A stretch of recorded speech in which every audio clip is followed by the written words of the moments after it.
What's going on, guys? Welcome back to a brand new video. And today, I have my boy Avery on that I've known for like such a long time, and I really appreciate him coming on. How you doing, Avery? Of course, man. I'm doing pretty well. How are you? I've been doing good. It's just like crazy that I've known you not on YouTube. I forgot. I think it was on Instagram with the Knicks or something, right? I'm pretty sure it was. Yes. Yeah. Yes. And he's in college now, and I think he was in high school or eighth grade or something like that when we met. So it's absolutely insane. Very passionate Knicks fan. Make sure you check him out for sure on Instagram at B-Ball Courtside. But we're going to be talking about a very depressing time in Knicks history. And it definitely looks like it's going up, like when it comes to just like at least fans' expectations, because we've been so bad for such a long time that it finally looks like we're moving in the right direction. Actually, I wanted to ask you that before we got into freaking Phil Jackson. What are your thoughts on the Knicks right now? Oh man, I mean, obviously this team still lacks a lot of talent, but Mhm. Coach Tom Thibodeau has been playing at such a high level. Everyone's thriving under Thibodeau, except for Austin Rivers. But but we're watching Julius Randle having a career year under Coach Thibs. We're seeing R.J. Barrett taking a jump. Mhm. It's beautiful to watch.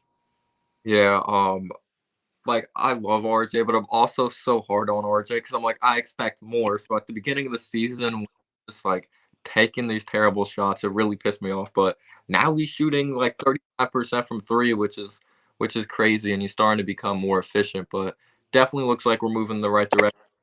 Shut up to all the media and all that out there. But yes, we're gonna be talking about every bad thing Phil Jackson did, pretty much our expectations during the seasons with Phil Jackson after we hired him. I watched the most cringe video yesterday, Avery. It was when, all right, so we hired Phil Jackson and he got like a round of applause in Madison Square Garden because the expectations were just like this he was a fantastic coach with the Bulls, with the Lakers, but we were like, but my expectations were like, does he know how to make proper trades? Does he know how to draft? Does he know how to evaluate talent? Like, what were your thoughts when we hired Phil Jackson? When we hired Phil Jackson, I expected so much from him. I mean, this is the Zen master. This Yeah, is one of the greatest coaches in NBA history. I mean, I expected a lot of good things from Phil Jackson, and I was surprised when it didn't work out. I was very surprised. yeah. All I knew was he was a great coach, and obviously coaching Kobe, coaching Pippen, Michael Jordan. I was like, this dude's unbelievable. He's no nonsense. I can't wait to see what he's gonna bring to the. I'll never forget at rumors like before he became the executive of the Knicks. Like I thought he was gonna be our coach at first, but then like some things came out about he had like back issues, and I don't know. I think it would have been even worse if he was the coach of this team. Could you imagine? Oh man, I mean, he hasn't coached in years. Yeah, and like I don't think, of course, the triangle we already ran, but can you imagine the way he would have treated players and all that? I just think it would have been even more of a disaster. Man, it would have been a huge disaster. Him as coach probably would have been worse. I Um, mean, if that's saying much, yeah, if that's saying much. but let's get into like what led up to, of course, in the 2012-13 season. That season was so much fun. What do we win? 54 games or what's? Yeah, we did win 54 games, and dude, I was so pissed when he traded that core. I was pissed. Oh my. So, oh yeah, Jumper Jr. for no. Oh, even though like of course they weren't or not Shumpert, Raymond Felton, Yeah, JR. But when I was like thinking about it, I was like, I get it. They're like kind of not as good as they used to be, but like we got back was just awful. We'll get into it later. But like that team was amazing. 154 games, second seed in the East. It's so crazy, like second seed in the East, and then like we don't make the playoffs like ever. Usually it's like eighth seed, and it's like okay, we drop off. Like magic or something, but it's like, what? That makes no sense. But then you think about it. Did that team have longevity? Carmelo, obviously, in his prime. But Raymond Felton, I didn't see him being our point guard of the future. Kenyon Martin, I old. didn't either. Jason Kidd, old.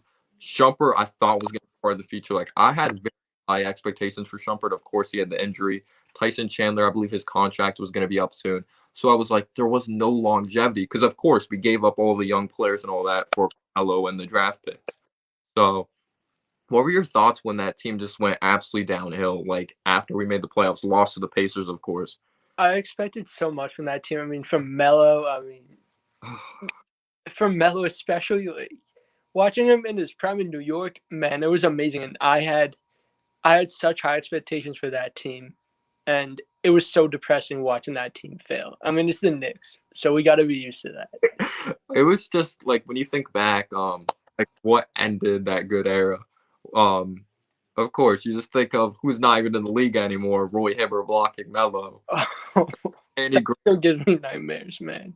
yeah, and Paul George, of course, was an upcoming very good player. But I'll be real, like Pacers were a tough series. I'll never forget that Shumpert putback dunk. But I don't think we would have been able to play with that Heat team at all. Oh, no, definitely not. Definitely not.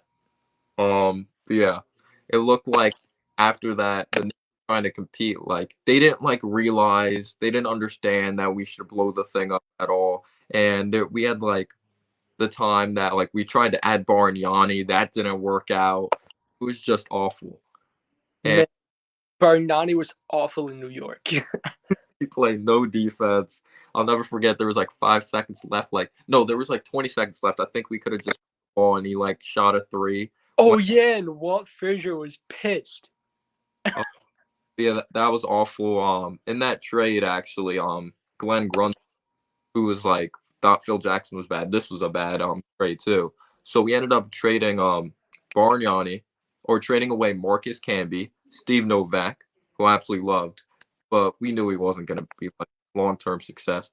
Quentin Richardson, a first round pick. Luckily, even though he's an okay player, luckily it only resulted in Jakob Poeltl. That's what that first round pick was. I mean, And that's okay. but yeah, we traded all that, which like it doesn't look that bad, but it's just like Bargnani was such a when he tried to dunk on that dude and he That was what I was about to say. That was against the Sixers, man. yeah, I think it was. And I was watching that with my dad, and my dad was like, "Son, you'll never see what they look like when they're good." Dude, Because I remember seeing that. Dude, I was face palming. yeah, but like yeah, me too. But bringing in Bargnani was just like this team has no direction. I thought, well, what did I expect? Like when I started watching the Knicks, they weren't good, but then of course they had that great run. But when that like season didn't work out good, or after these old players leaving, I was like, this is when you should blow it up. This isn't you add Bargnani, like Bargnani and Carmelo, J.R. Smith. That's ready to compete for a championship. Yeah, that's gonna work. They should have blown it up, man. They should have blown it up.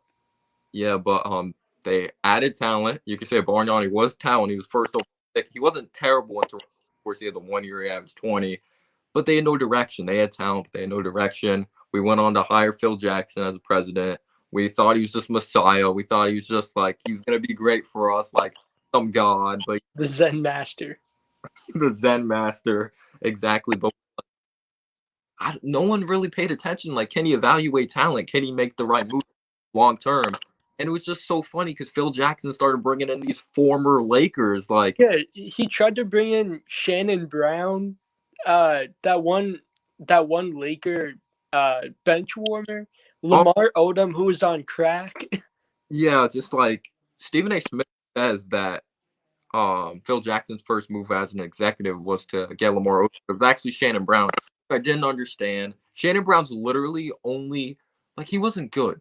He was literally just known for someone who almost had like the best poster dunk. He was just athletic. That's all Shannon Brown was. So he was old, just a former Laker. Phil Jackson was absolutely stuck in the past. So of course Shannon Brown ended up being waived. We made no other moves that season. We missed the playoffs. We were atrocious. We signed Lamar Odom. Not like he was good with the Clippers either. He was just coming out of rehab. He was out of shape. It was just awful. What were your thoughts when we signed Lamar Odom? I was so confused by that because he hasn't been playing for such a long time, and him just. I mean, obviously, we're seeing the same thing with Thibs, but like, it was different because Lamar Odom hasn't been playing in the years when that signing occurred. I was so confused by that. Yeah, and I was just like, I was trying to think, like, what is Phil Jackson thinking? Does he think Lamar Odom's still good? Like, he's clearly not there mentally. Coming out of rehab, he's not in shape. So, like, that makes no sense whatsoever. And the thing that kind of pissed me off, luckily, he is back Mike Woodson. But when we fired Mike Woodson, when it clearly wasn't, maybe it wasn't greatest. But don't worry, we'll get into who was the coach next, who just like we ended up freaking firing Mike Woodson. But Mello was hurt most of that season, I believe. And when you don't have Mello, that Knicks team was just like lost when it came to the win column. But we went on to hire Derek Fisher. Who had no coaching experience. Exactly. I mean, but don't forget though, before we hired Derek Fisher, Phil Jackson was tampering. Because remember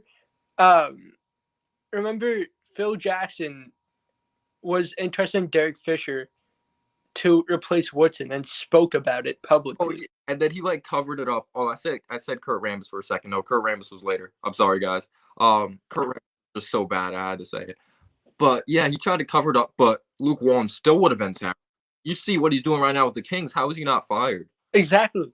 It's the same thing. Like, Lloyd Pierce isn't a good coach, but at the end of the day, I don't know. The Hawks just Atlanta sports is cursed. If like you know anything about Atlanta sports, whatever reason, they're cursed. But I would have waited till the end of the season. But I think it's just because they had such high expectations, bringing in Gallinari, bringing in Rondo, and all that. But anyway, they really have the same roster, but they just brought in some solid vets. That's really it.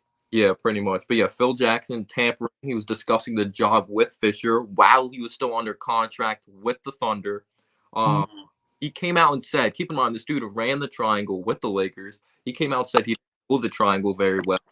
And the team started off 5-36, the second worst winning percentage in history behind Larry Brown.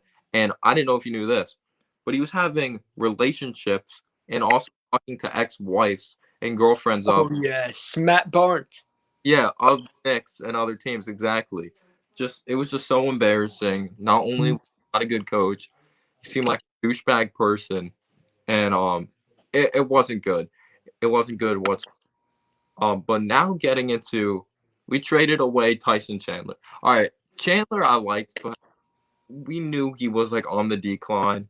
But yeah, we ended up trading away Tyson Chandler. Wasn't as good anymore, and his contract was about to expire. But it's who we traded him for. So we traded Tyson Chandler and Raymond Felton. I think I might have said J.R. Smith earlier. Yeah, J.R. Smith and Iman Shumpert was together. All right, Tyson Chandler wasn't as good anymore. Felton for Calderon, who still had 3 years left on his contract. We got D'Alembert, who sucked. Oh, man. Wayne Ellington, he ended up being a Knick later in his career, but he didn't even play at all. Larkin, who, like, we only say, like, guys like Larkin, but it looked like he had promise. Only the team was so trash that he had no choice but to play. 2 second-round picks, and we should have just let Chandler's contract expire. I have no idea why we ended up trading for Calderon. When I think of Calderon, I think of him like, I believe he ruined Kobe's night in like Madison Square Garden. Like, what was it, his last MSG? I think so. He like hit like not a game winner, but it was like a clutch shot, and I was like, okay. Yes, I remember that. I remember that three. That was just awful. And of course, we traded away draft picks, so we didn't really have draft picks as well. So this is such a Knicks thing. On June 20, 2014, the Knicks drafted Clean Anthony early, who, of course, such a Knicks thing. Sadly, he went on to get shot, and he just really wasn't that good out of Wichita State. And we got not Giannis, not Thanasis. We're not even Alex that's going to come out into the draft soon. Thanasis Antetokounmpo, who was just like, I think he played like, he barely ever played. So that just shows how trash this is, that he barely played on like that bad of a Knicks team. Neither of them were really NBA ready guys. No, not at all. And I don't know if you remember this name, Avery. On June 27, 2014, I can't pronounce the name. The Knicks traded cash to the Lakers for Louis Labarre. All right, so he's like I remember him. Summer League player who just had the afro. He would be in the Summer League every single year and just wouldn't make the team. Dude, I remember him. I always wonder what happened to him. Where is he now? I have no idea where he is now. I might put it like on the screen when I'm editing this, like where he is now. But and of course, actually, like in July. All right, so the Mellow contract. Mello obviously was the face of New York. He was the best player. So no matter even if like you think the contract of like 5, like be out of it towards the end of the contract, I still think you give a contract to a guy like Carmelo Anthony. We had to, man. We had to. I mean, yeah. We should have I mean, still he didn't really give him like a full no trade clause. Yeah. So we, yeah, Phil Jackson, of course, wanted to trade him later, giving him the no trade, all that, and that was just a disaster because he kept on saying, "Oh yeah, I don't want to be traded. I don't want to be traded," and of course he ended up being traded. What was it for? Doug McDermott and Ennis Cantor. And yeah, that was the trade. And did we get a draft pick out of that? I believe so. I forgot what that resulted in. Resulted in though. I mean, yeah, he said he didn't want to trade Mello, but you see a few years later, he wants to trade Mello. He's slandering Mello. He came out publicly and said that he's open to trading Mello, but don't worry, we'll get into Porzingis. We hate Porzingis now, but back then we were just absolutely pissed because let's be real, like Porzingis definitely declined. He doesn't look the same anymore. Oh, but yeah. Porzingis was just face of our franchise, especially with Mello gone. Like our thoughts of like Porzingis being gone is just like we can never have anything. No more Mello, like no more Porzingis. Like, are you kidding me? I mean, now I'm happy with Randall. Yeah. I mean, if I'm being honest, I'm happy with Randall. I'll stick with a guy, knock on wood, that stays healthy, shows up like every night. He's more efficient. He's more productive. He's more consistent, in my opinion. Doesn't just jack up like Porzingis. He's so talented. He had moments he just jacked up threes for no reason. But yeah, we went on to sign Mello. Shout out to the dog in the background. We re-signed Mello to that giant contract. And July 18th, 2014, the Knicks went on to sign Jason Smith, who's kind of like a mid-range god, but this man was known for like dancing. Oh yeah. He won like 2 games. Like at one point of the season. What are your thoughts on Jason Smith when he wants to play? I mean, what did he do as a Knick? Let's be honest. What did he do as a Knick other than dance? Yeah, guys, like when I think of that era, I think, of course, the bright spot of Galloway. Galloway was probably like the best of freaking Phil Jackson's career. That was the best thing. I mean, that was one of the best things he's done. I mean, that was an impressive signing. I mean, and undrafted free agent like that, bro. I was so happy with Galloway. Galloway, you knew it was dark days when like Langston Galloway looking at as like our face of the franchise. Man. At one point, he was top 5 in the NBA at one point, like 3-point percentage. Like he had that crazy, like putback dunk. Like I was like, where's he from against Milwaukee? Definitely played with a lot of heart. I think he's on the Suns right now, so he's on a winning team now. Went from like the worst team in the league to like one of the best teams. But yeah, just Jason Smith, whatever. August 6, 2014, the Knicks traded Wayne Ellington, who didn't play a game, and Jeremy Tyler, who was like one of the worst I've ever seen. I hated Jeremy Tyler. I'm not gonna lie, I hated him. I hated everyone on that team except to the Kings for Quincy Acey, who's known for this is you're a great human being, fighting someone on Christmas Day and on Christmas threw a punch at John Wall. Quincy Acey, you don't deserve to like be well, he just doesn't deserve to be around John Wall. Doesn't deserve to be able to like suck in some fresh air around John Wall. Like for Quincy Acey and Travis Outlaw, so who really cares? Acey was just like this weird energy guy who didn't give a shit. He was angry all the time. I mean, that's a New York attitude, though. Yeah. Let's be honest. That's a New York attitude. Oh, with it. Just he had the New York attitude, but he was also very bad. No talent. Yeah. And then Outlaw. Don't forget Outlaw. Yeah, I just think of 2K. Just like you know how they like I don't know if you remember the old My Teams in 2K. They start you off with these like generic packs, and they start you off with like these very trash players, and I would just get trash every time. I would get like Wayne Ellington. September 9th, 2014, we signed Galloway, which was like a very underrated signing. Undrafted player, ended up having a very solid role on the team. And he also helped Porzingis have that crazy putback against the Bucks after missing a wide open shot. And Travis Ware, who I believe was like in a G League. I remember Travis Ware. And his brother. Did he have a brother? Yeah, David Ware. Were they twins? I think so. Yes, they were. Yeah, they were both like 10. All right, now getting into the guy, we couldn't remember his name. That's how bad he was. He was known for just watching the Lakers make these title runs. DJ Mabanga, So That was his name. we went on to sign him. Don't I don't even remember ever watching him from the bench. So did we sign him during the preseason? Waive him? Like I don't remember him on the team. I don't remember him on the team either. So like, yeah, that explains it right there. But I do remember him on the Lakers, though. I'm pretty sure he was on the team in like 2008, 2009. Yeah, it's so funny. I didn't like recognize the name, so I looked up his highlights, and literally no NBA highlights up. It was just college, high school highlights. The college highlights were they were like some all respect to Teo Pinson. You're the GOAT, Teo. But they were just the most basic college basketball highlights. Look up Pinson's college highlights. They're just the most basic, generic highlights I've ever seen in my life. Hey, but I mean, Pinson may not be the most talented guy, but I mean, the reason why he's on a team in the league right now is for his energy. He's in the league for his good vibes. Let's be honest. We didn't get good vibes from Trier, so we just moved on. I can't wait to sign on to the Max. All right, so we traded Travis Outlaw in 2019 second round pick for Arnett Moultrie. Who really cares? There's not much to talk about there. This is a big trade that went on to happen, especially because, of course, they weren't the main reasons the Cavs went on to win the championship, but they actually contributed to a finals team while we were over here with Lou Amundsen, Alex Kirk, Lance, who just stayed here forever. Respect to Lance Thomas, though. Solid bet. I mean, he was a workhorse. Respect to Lance. And he also broke the rules for traveling and carrying and stepping out of bounds. Oh, yeah, against the Thunder.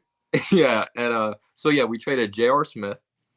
J.R. like, of course, he was a guy, he was a guy that's either on fire, like completely off.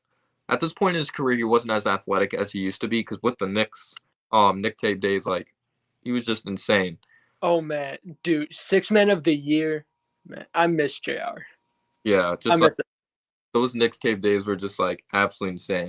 But traded J.R. Smith and Iman Shumpert, who was like one of my favorite Knicks. I don't know if it was just because he was able to guard the best player on like the opposing team, and he was just athletic, even though his jump shot was absolutely broken. Traded J.R. and Shumpert in a 3-team deal, receiving Lou Amundsen, who just straight up was one of the worst players I've ever seen. Alex Kirk, did we waive him? I don't remember ever seeing him. We did waive him. Yes. Lance Thomas, who I'll be real with Lance Thomas, like all jokes aside, solid defensive player, good leader, and he looks like Victor Cruz, if you did not know. Look up Victor Cruz of the Giants. He looks just like him. And second round pick. And J.R. Smith and Shumpert helped contribute to a championship. Even I'll never forget, I believe it was the championship the Cavs lost. Shumpert hit like the side of the backboard. Did you see that play ever? Like, you should look it up after. I do vaguely remember that. Okay. And we signed, the Knicks traded Pablo Pirioni, oldest rookie in history, who I actually liked. I believe he's like one of the coaches of the Timberwolves, or he's like a trainer now. Is he still that? Or, because like I remember before he was like a trainer with like the Nets or something. I don't think he's still a trainer. I'm not sure. I don't think he's still a trainer, though. Okay. I haven't seen him in a while. Yeah, we had Pablo, who was old. He was definitely a very good. It's so funny. This man is literally like a veteran as a rookie. It's just so hilarious. But I was a big. Never forget Alexei Shved when he threw the ball over the backboard. I was just about to get into that. So we traded for Shved, 2017 second round pick and 2019 second round pick. Yeah, Shved was, because the team was so bad, he would have games, he would have like nearly triple doubles. He would have games, I think he had a 30-point game or like 20-something point game. But yeah, he's definitely known for driving down the lane. I don't know what he was doing. The ball didn't slip out of his hands. He just threw it up there like some hook shot, and it just went straight over the backboard, and it was like the most embarrassing thing I've ever seen in my life. That was one of the most Knicks plays you could see. That was definitely on Shaq and a Fool. And then next up, the Knicks signed Ricky Lito, who I believe was originally a rookie with the Mavericks. It's just like, what's the point of getting into Ricky Lito?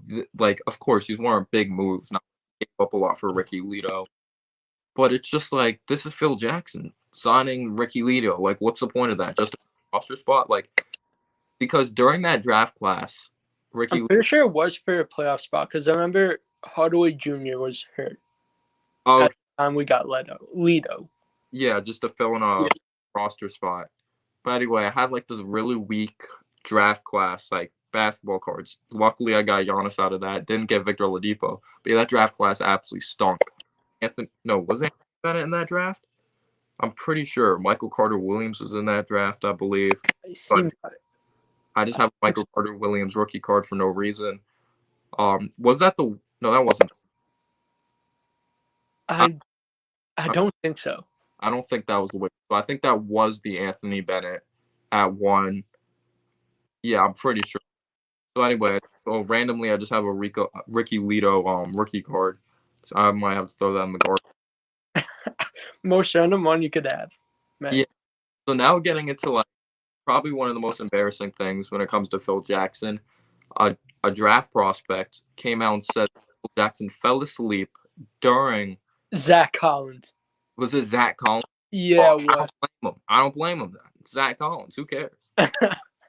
Collins is like, I haven't seen him play basketball in forever, but he's like solid defensive player, and that's it. And I'm just used to seeing him just miss wide open shots. But he fell asleep. Don't forget that he made Dennis Smith Jr. eat octopus. And he also made Lauri Markkanen eat like raw steak. Like, are you kidding me? It's like he forced them to. And they felt like very uncomfortable. So I'm pretty sure it was to like see if they were character guys. Or something to that effect. It's like Kobe would have ate this. Kobe he would have the mentality to eat the steak and not starve. God, Phil Jackson, such a clown. But yeah, we drafted Porzingis, and I'm gonna say this right now. This was a fluke pick. He didn't watch any Porzingis film. Because I'll never forget. He ended up comparing him to Sean Bradley, and he said he may be too tall for the game. Man. Well, you didn't even know what we were getting. And I'll never forget, of course, after like Porzingis having some good years with the Knicks, of course, he tried to trade him on draft night. There were Devin Booker rumors, which I would have done now. I mean, credit to that one Knicks scout who did find Porzingis. Yes, that is true. Phil Jackson wasn't the main reason that we went on to draft Kristaps Porzingis. So Porzingis literally, or Phil Jackson pretty much had no say in it. Like, imagine agreeing to draft a player, being one of the main guys, so much control of the organization, and saying he may be too tall for the game. He may be Sean Bradley. Like, are you kidding? Joke. I mean, he didn't know scouting, man. He didn't know scouting. He didn't know homework. He didn't know what he was doing. Yeah, Sean Bradley's just a very tall basketball player that got dunked on again. But I guess we can talk about now this since Porzingis isn't a Knick anymore when he's got like Dwight Howard. I don't know if you remember that. Dwight Howard just posted shit out of him when he was on the run. So yeah, he came out. That's not a surprise. Porzingis is a 7'3" guy who can't even rim protect. And he was like very skinny at that time. And now this kind of broke my heart. All right, so I was younger, so I didn't really understand the game of basketball as much. But now really understanding basketball, like back then I loved Tim Hardaway. I was like, this dude's athletic. He shoots everything. He's fun to watch. But then you find out Tim Brickaway Jr., one of the most important players, playing better with the Mavs now. But he would take the worst shots I've ever seen in my friend. Still has those moments. But as a rookie, it's just like, because he was drafted so late. I think he was like 20 pick or whatever. So I was like, I don't even care. He could take all the shots he wants and we suck. And I'll never forget the Rising Stars game of Dion Waiters. And, yeah, they had beef. Yeah, that was actually very fun to watch. So like Tim Hardaway Jr. and Dion Waiters, and I took it personally. Yeah, exactly. That was definitely a very fun Rising Stars game. To be fair though, yeah, he has developed into a legit player, and also he wasn't bad with the Hawks. He wasn't bad with the Hawks at all. He wasn't bad with the Hawks at all. When he came back to he had very good moments, but he was very not extremely, but he would have games he's on fire, and then he would have games like he's just terrible. He can't do anything, but he's definitely one of those players like, oh, don't shoot that, but then it like goes in, so it's like, okay, I guess it was a good shot. But we ended up trading Tim Hardaway Jr. We received Jaren Grant, and from Notre Dame. Some people were really high on. I looked back at those mock drafts, and they had some people had Jaren Grant going in the lottery. So the Knicks were very high on this man. Jaren Grant sucked. Man, he was I cringed watching him. He was just so bad at the game of basketball. Like, what's so special about this kid coming out of Notre Dame? I guess he was fast and he could score somewhat, but Porzingis and Jaren Grant, like, beautiful pick. I was like, a lot of people were saying Jaren was good, so I was going with it, even though I didn't know much about him. I didn't know him at all. I mean, I was willing to give him a chance, but like watching him those days give me nightmares. And I think this is actually a rare good move by the Knicks. We ended up trading a couple second rounders, but then we ended up actually trading him for a second rounder. So we ended up getting Willie Gomez, Porzingis' teammate from overseas. Hernandez was actually solid. He was another bright spot. A guy that wasn't the most athletic, but he had a soft touch around the rim. What were your thoughts on Willie Hernandez? Yeah, he did have a soft touch on the rim. I liked his rim protection too. I miss Hernan Gomez. Yeah, I thought he was a smart play. Kept Porzingis happy, for sure. And when we moved on from him, it was just like, I don't know. I liked him as a Knick, and he was actually Decent defender, man. Decent defender. yeah. And I've been watching him Pelicans because he had to start a game because someone was out, so he was actually playing very solid basketball. All right, Hernan Gomez is one of those guys who does a little thing for your team. yeah, he definitely does little things. He doesn't really team. Like again, he may not be very athletic, but he's a smart basketball player. Pretty much like all these overseas guys, because they learn how to play basketball the right way. So The Euro squad. yeah. So now July 9th, 2015. This wasn't terrible. I didn't think this was who we signed. Robin Lopez, I just thought he was a very solid center. Wasn't good, wasn't great, just solid. Of course, we've seen him take a million hook shots. That's Robin Lopez was. And Matt, remember Phil Jackson before that free agency? He said that he had big plans. He had big plans for free agency. He goes out and signs Robin Lopez, Aflalo, Williams, O'Quinn, Vujicic. yeah, and O'Quinn, of course, we love because he's from New York, but was he that good? Really that good? Not the most talented guy. Definitely not the most talented guy. And Phil Jackson's mindset when he probably went on to get Derek Williams, when he went on to sign him, was like, this guy's a former second overall pick. He wasn't actually that bad. He was like athletic, and I don't know. True. Yeah, you could see why he was a second overall pick. He was just so raw, and you never really ended up developing into anything. All right. To be fair, O'Quinn, I believe it was 2016 to 17. He did have a very good season. That was his best season of his career. He was very solid. I agree. So he was a guy you could say he was kind of undersized for his position, but he was very strong, good leader. Kind of had like that mid-range shot. He played extremely tough. That's what we loved about O'Quinn. He was definitely no nonsense. Forget he had that very funny free throw routine that took yeah, a million hours. So I'm surprised he never has he ever did he ever get a violation for his free throws? I don't think so. Yeah, because it just seemed like he would take like such a long time. But now getting back into the Lakers category, the Knicks went on to sign a former Laker. Like we won a championship with him, so why not bring him back? So Sasha Vujic, a guy. Just why when we signed him? That was just my mindset. I was like, this dude is so stuck in the past. Phil Jackson. He's literally trying to bring every former Laker back. Even like you mentioned, Luke Walton. Luke Walton sucked as a player. Like he literally tipped the ball into like the opponent's basket. Oh, It's just if he has a decent relationship, he's gonna bring him back. But what's there to talk about Sasha? Had a few 4-point plays. 4-point play game. No, 2 against the Nets. Yeah, just like that's literally all he really was. But of course, like we said, Derek Fisher got fired after that. Just terrible season. We promoted Kurt Rambis, who, yeah, wasn't a good basketball player, but wasn't a good coach. So that's what happened with Kurt Rambis. Just like I don't know why we kept him around for such a long time. When we finally got rid of him, when Tibbs came along, I was like, just thank God, because like Kurt Rambis was on that staff for like such a long time. Dude, he was an awful coach. That dude, the Kurt Rambis era was so ugly, man. It was so ugly. Yeah, even And he though treated players like crap. like I hated Fizdale, but at least Fizdale was really. But at least he got rid of Rambis, I guess. Rambis was so stubborn. He well, we at least Tibbs results in winning because we could say the same thing about Tibbs at times. At least Yeah. because like we know the moments with Tibbs, but at least like we can make the excuse he's a rookie because I think it proved kind of last night. Does he look at quickly as a true point?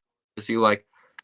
But Frank had 0 assists last night, so Frank played good offensively, scoring the ball, but he didn't really distribute the ball that well. I don't know. We'll see what goes on happen with quickly. I just think he's rookies and he's not ready to give him the keys. He doesn't want to like shoot his confidence. With Frank, it's like, what is there to lose? This dude might be out of the league in a couple of years. Exactly. We might as well just throw him out there, let him be happy, and he could tell. He could tell his kids one day, if he has any kids, one day. Like, oh yeah, I started for the play game like of the Knicks if this team goes on to make it to the playoffs. Manny Frank is going to be very, very impressed.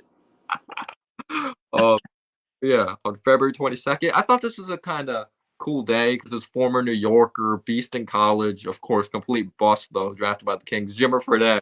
Fredette. Never forget that 1-3 he hit. The Garden went crazy. Bro, because we had nothing else to root for. So we were like, okay, we just brought in Fredette. We just took a flyer on him. I was kind of sad when he didn't make the team, to be honest. I'll never forget an opposing player. Forgot, might have been the Trailblazers because we were losing by a lot. So they're like, we might as well put him in. It's like he attempted a shot when but it just ran out the clock. But he was He did. And he hit a 3, and the Garden went nuts. Yeah, it was just Jimmer Fredette. Shot 100% that game. Shot 100%. All right, now moving on. Not much to talk about. We signed Tony Rowan. He had an AC, so we couldn't play. Tony Rowan was trash. And yeah, I also heard that he had problems off the court. He had off-court issues, and that was another reason why he got cut. He didn't really see eye to eye with the coach. Yeah, I actually did read that from the Ringer. All right. And also, May 2016, Phil Jackson went on a vacation during the Knicks search for a brand new head coach. And then he hired Jeff Hornacek.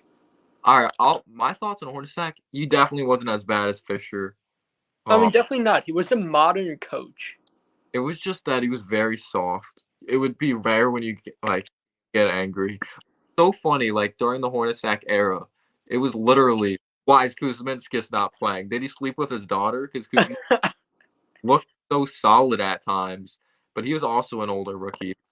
We weren't a big fan of at that time we were still believers in Frank. Like I'm a believer in him being a solid role player at this point. At that point, I was like, we were saying how like Mike Conley, but Hornacek not a good coach. There was no structure, but we also have to keep in mind.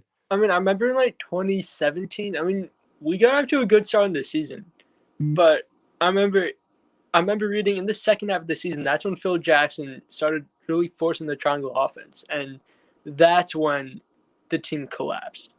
Yeah, it was always the triangle offense. I wonder what Hornacek would have done. Of course, he didn't make the playoffs with the Suns teams, but they won 38 games.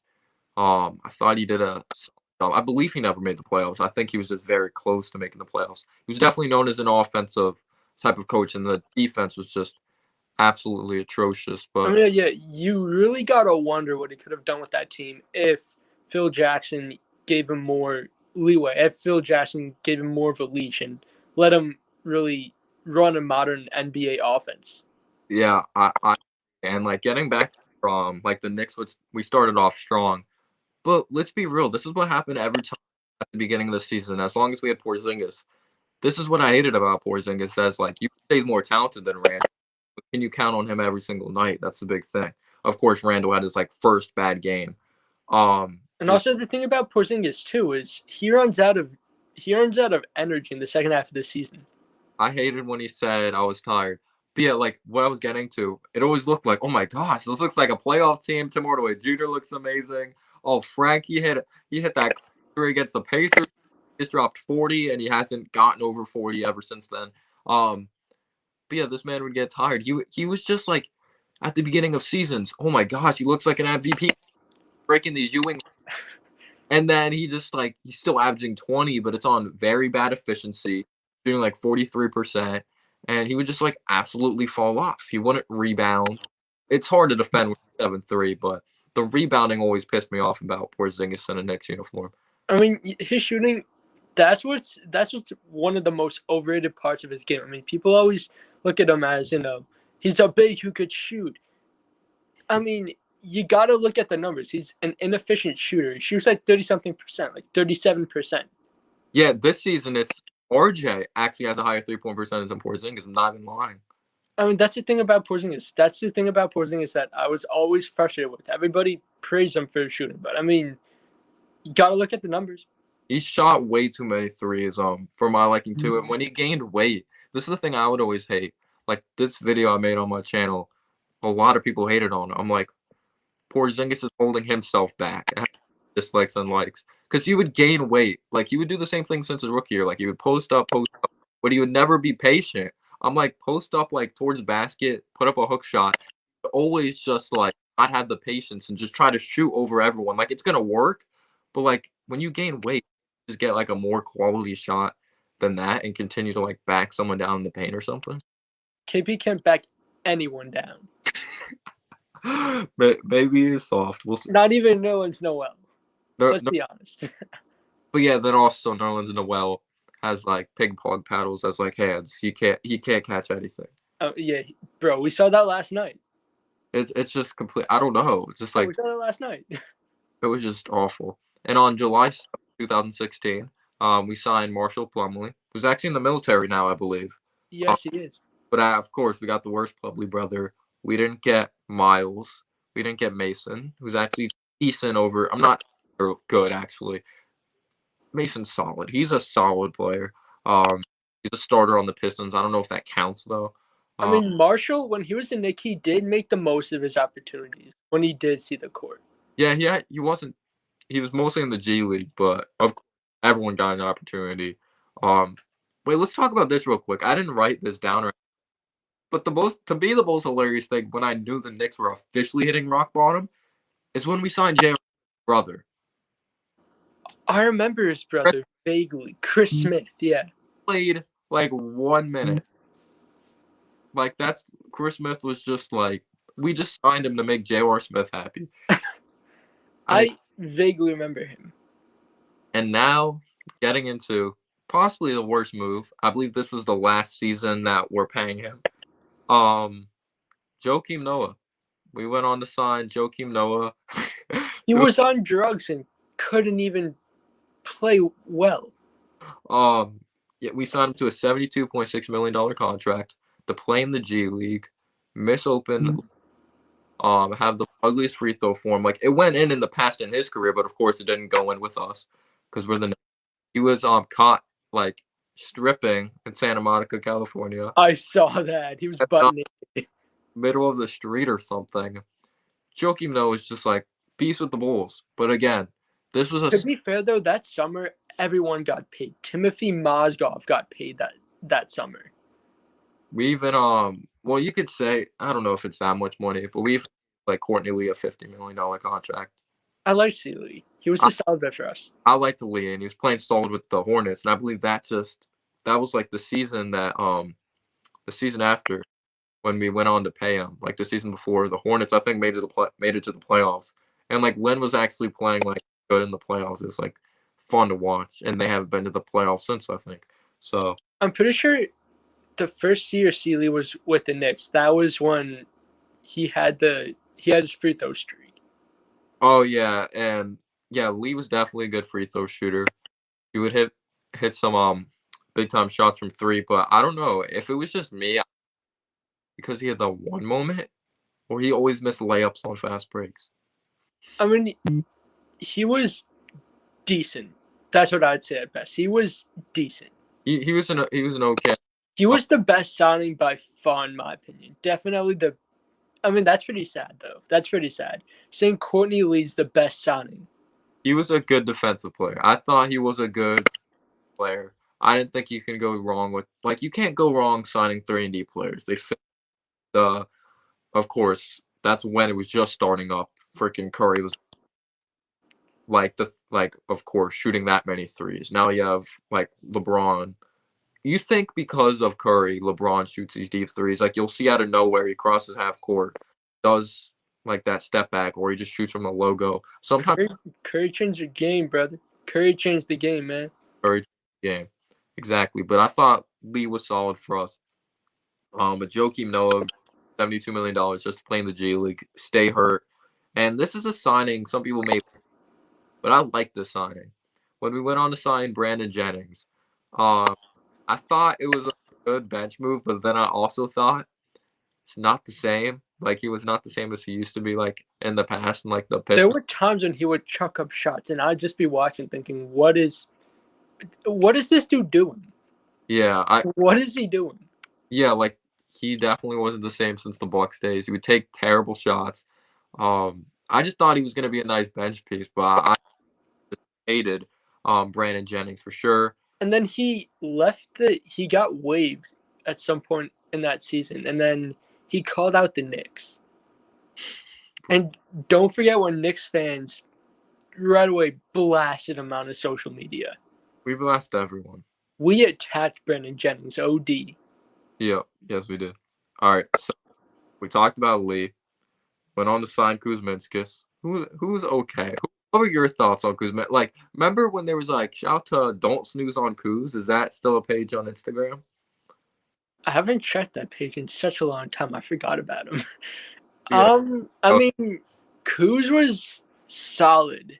He was definitely solid. I mean, he was a big who could shoot. I mean, you gotta respect them. Gotta respect that. I mean, obviously wasn't the most talented guy, but I mean, he was decent. He was a good pickup. Yeah. When it came to him, it was just like I believe it was the Bulls game that he was very successful in and all that. But yeah, we're gonna be talking about this trade that I didn't really think we lost. We didn't give up that much. But at the same time, it was like a win now move, and I was like, okay, this team won't blow it up. This team won't focus on development. Traded Robin Lopez, who who's still okay. Calderon, who cares? Jaron Grant, who cares? Because luckily Garpax was still going on in Chicago. For Derrick Rose, Rose was good offensively. Didn't know what defense was, and of course he had the moment. He just didn't show up to a game. But I thought Rose was okay. He was a slasher. He was a full-on slasher. Yeah, and of course now he's back with Justin Holiday, who I really liked. I thought we should have brought him back. Holiday was a solid NBA player. I liked Holiday. We had him for a minute. I remember the Knicks didn't want to bring Holiday back, and that was a move. I mean, bringing Holiday back would have been one of the best moves Phil Jackson could have made. I wanted to bring him back. It's just like, do you remember the overtime game, like 4 overtime game or whatever it was against the Hawks? Yeah, Justin Holiday went off. Of course, Mellow had 40, but he fouled out of the basketball game. But Holiday would just hit every three. I still watch him, like when we play the Pacers, and of course his brother Aaron Holiday, I believe. It's just crazy how all those in the NBA. Same thing with Drew. Justin Holiday always like kills us. It seems like He took it personally when we didn't bring him back. he did. So, but I was heated when he was not brought back. I wanted him back as well. I talked to MH about that like all the time.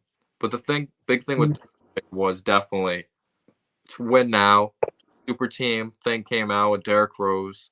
We had Porzingis, who was like he was definitely blossoming into a star. But then you have guys like Noah that are washed. You have guys like Derrick Rose that are still productive, not his prime though. Carmelo, and the contracts were just insane. Of course, I think I only take a look at Lee's contract like it was huge because you just combine all the costs of Carmelo's, of Joakim's, of Courtney Lee's.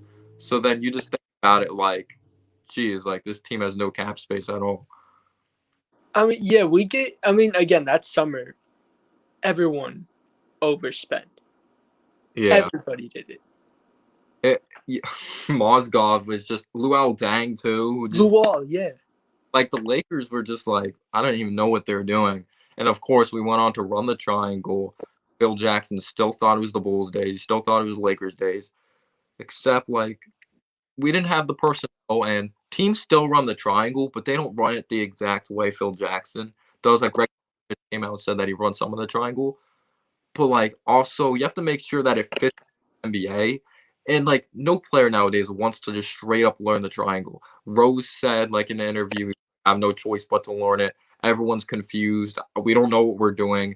It was just an absolute disaster. What Yeah, were that's what pretty much like every former player during the Phil Jackson era talked about. They were saying that they didn't understand the triangle offense. They didn't understand. Phil Jackson was just forcing it on them.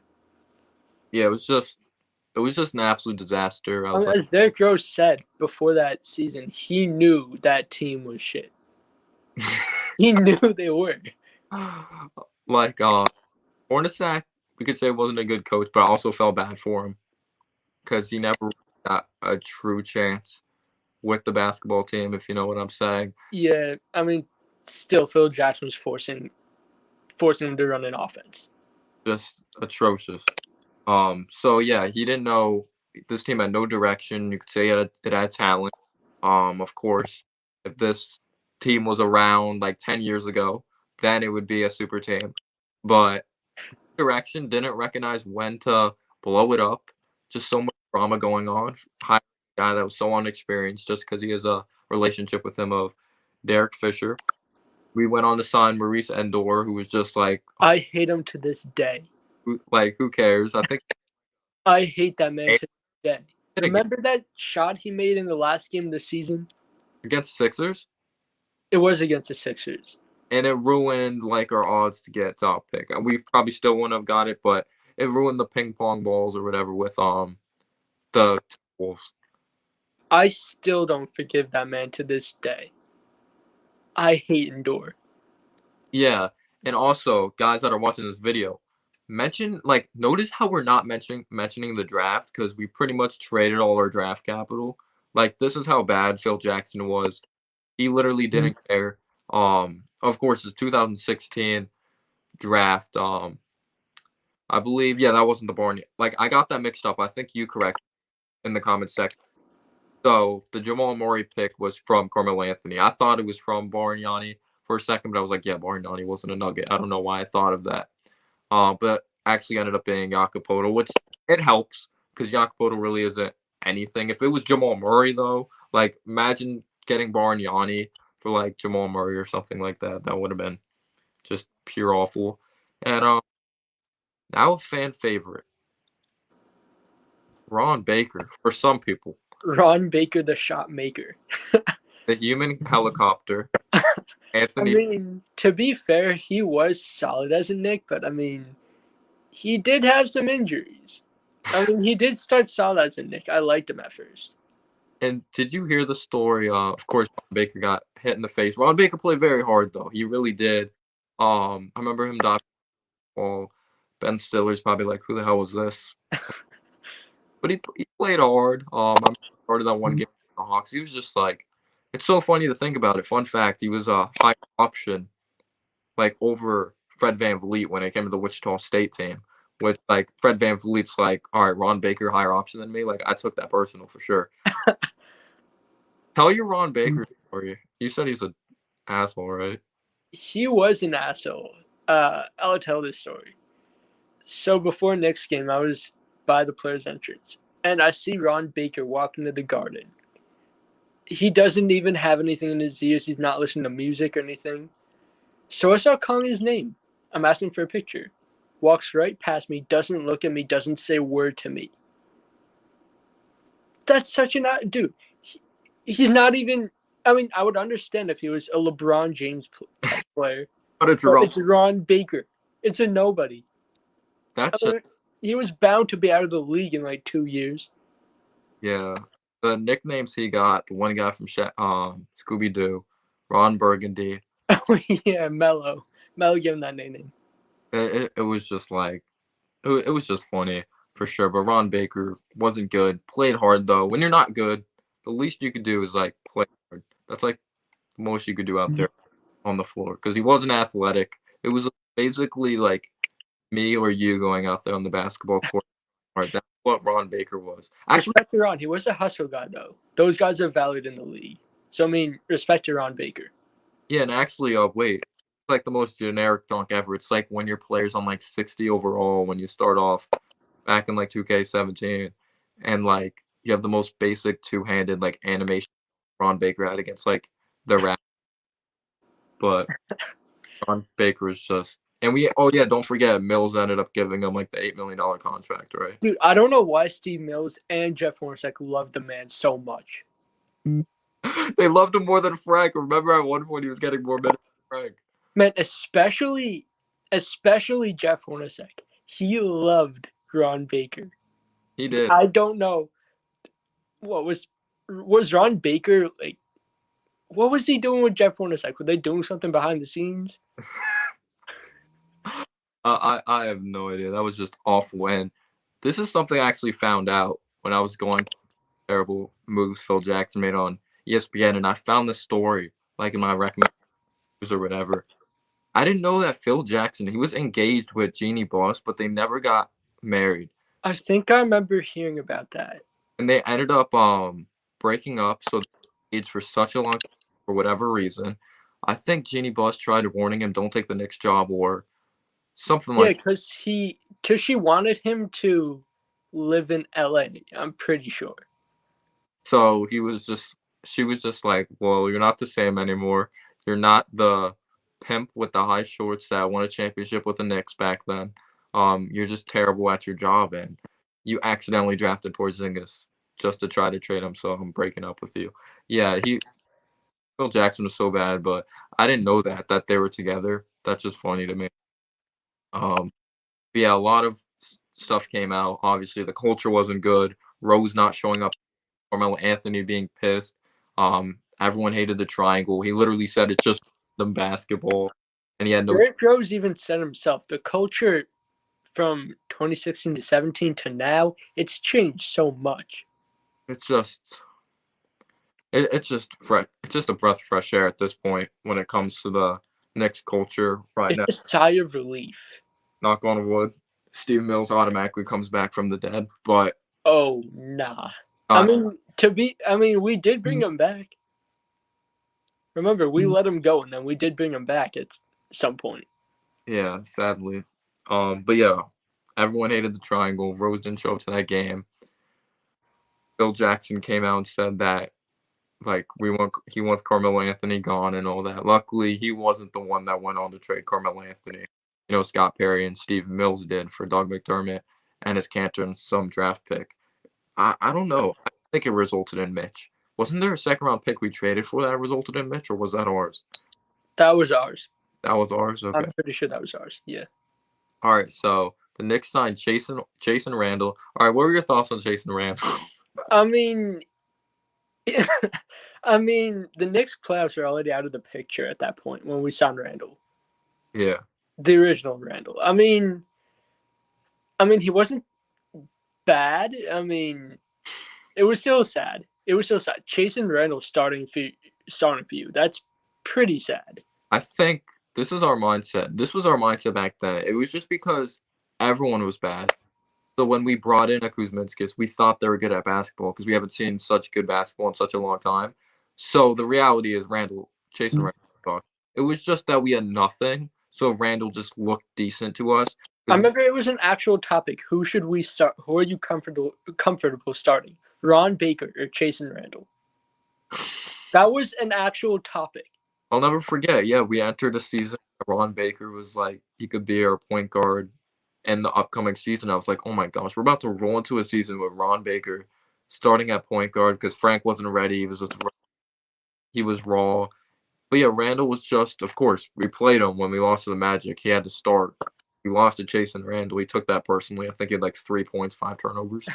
Randall was just like, I thought he was a shooter. He was just an okay shooter. I think he went to, was it Stanford? I don't remember. But it was fun watching him like in the summer league. I don't know why I liked watching him in the summer league. That was really the only thing he was capable of doing as a Knick, just shooting. And he wasn't even the best shooter on the team, man. He wasn't even that good of a shooter, looking back at it. Yeah, and then the Knicks went on to do something that made no sense whatsoever. The Knicks decided to opt into Phil Jackson's final 2 years of his contract, which made no sense. I was very scared. I was like, this man actually might be a part of the Knicks forever. Came out, said he should publicly trade Carmelo Anthony, and He actually alienated Mello. he hated gave Yeah, him a contract though. Made no sense. I mean, it really didn't make sense to him. I mean, he re-signed Mello, give him a no trade clause, and then 2 years later, alienate him, publicly say you're gonna trade him. Like, what was the point of it? Like, that's what I meant earlier by saying like he didn't really give Mello like a full no trade clause because you're gonna 2 years later you want to trade him. Yeah, it was just awful by Phil Jackson. He had no idea what he was doing. When we gave Carmelo the contract, they're like, okay, he thinks the franchise player. I would have held on to Melo. Actually, at that point, probably because it didn't really make sense to trade Melo unless they wanted to blow the entire thing up, which I thought would have been the right move, but their mindset was to win right away. I had Barney on freaking trade with Derrick Rose and just think that team's ready to compete when it just wasn't whatsoever. And I started to like I loved Melo at the beginning, and I love him I love him again now because he came out publicly and said that I was selfish and I did different things. So it seems like I thought he was always a good person, but when it comes from the business side of things, I think he understands himself more and he's starting to mature more as a person, which I respect. But I'll be fair though. I mean, I didn't really pay attention to that all too much. Like, yeah, I mean, I love Melo because like, I mean, he was the big name player in New York, but I mean, towards the end of his tenure, that's when I really started to come around more. That yeah, Melo is a ball stopper. I mean, yes, like prime Melo was cold. Melo in New York was cold, but also, I mean, he wasn't a player that I would have preferred to have with the ball late in the game because he's just gonna jab step until the shot clock runs out. I mean, that's Melo. I mean, yeah, to be fair, I loved him, but gotta accept that. yeah. And then the thing came out with Chauncey Chauncey Billups said Melo would be mad. Like he didn't even care if they won or whatever. If he had, we don't know if it's true. Billups could make this up, but he would have 30 points, right? And they could lose the basketball game, and his head would be up. But if he has 20 points and they win, then he would be sad because he didn't get 30. Some people think he just cared about scoring and he was a selfish basketball player. Did he just care about scoring though? Because of course the rumors were he could have went to Miami. It wasn't supposed to be Chris Bosh. But did he take the money over wanting to win a championship? Because remember he came out and said all those things like, "I'm okay with my gold medals like over an NBA championship." Remember that? I do remember him saying that. Yeah. Yeah. I mean, I don't know if there's any truth to that. I mean, Mhm. we have no way to know because like we have because we weren't there to witness it. I mean, we don't know, but I mean, if it's true, that definitely made me lose some respect for Melo. Yeah, that definitely does. And of course, Porzingis was blossoming into a star. Best thing we had since Carmelo. And then, of course, Carmelo before that. People are going to bring up Ewing and all that. And then before that, Frazier, even though Porzingis doesn't look as good right now, he's still very talented. It's just injury concerns and just shot selection and his basketball IQ. But at the time, it made no sense because not like he really had his big time injuries yet. Like sometimes he would have ankle injuries, but this was before he was really injured. This was when he was balling, and people were talking about him how he could be like an upcoming MVP one day. I remember those discussions. Now, never forget when Knicks fans were saying like crazy, Porzingis over Embiid. Yeah, Don't forget those days. I was one of those fans at the time because I was like I'm gonna defend Porzingis no matter what. And what was your reaction when we drafted Porzingis? Mine was just like I don't know who he is, so I'm not gonna boo him. My dad, Yeah, my dad. mine was like, Go who ahead. is this guy? Who the heck is this guy? Like, yes, he's a versatile player, but who is this 7'3" skinny ass man? Who Yeah, is this dude? yeah, yeah, because I didn't know who he was at all. Because I didn't really cover draft and the prospects back then, 2015. I didn't really understand the game as much. But my dad, because I guess he covered everyone. I don't know if he was just like joking around. He was just like he's gonna be good. Just watch. He's gonna be good. I vaguely remember my dad telling me about this this guy named Kristaps Porzingis, the 7'3" guy. I remember him telling me about him a little bit before the draft. I mean, I thought nothing of it. I mean, I thought nothing of it. I mean, I didn't know that.